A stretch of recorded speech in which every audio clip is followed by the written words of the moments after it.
Ey güzel Ermenistan,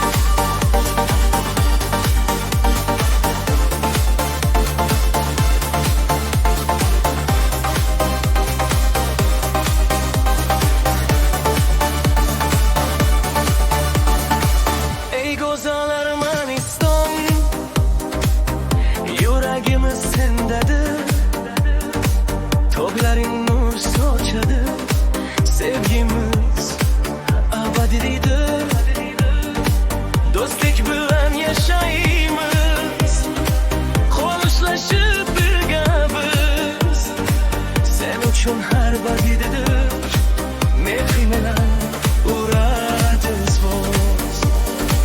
Biz seni sevamiz Ermeniston, mehrga to'la jonajon makon, tinchlik bo'lsin osmoningda har dam, sen biz uchun azizsan har on.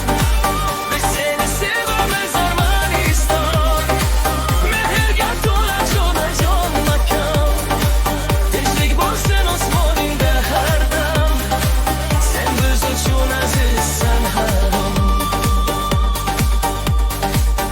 Ko'chalaring qo'shiqdek, shamollaring mayindir, qadim yurting nafmassiz, qalbimizga ilanqindir, quvonch bilan kuylaymiz, do'stlik yo'lingda yaymiz, Armaniston nomini faxrimni aytamiz. Ko'chalaring qo'shig'idek, shamollaring mayindir, qadim yurting nafasi, qalbimizga yandir, quvonch bilan kuylaymiz, do'stlik yo'lin tillaymiz, Armaniston nomini faxr bilan aytamiz.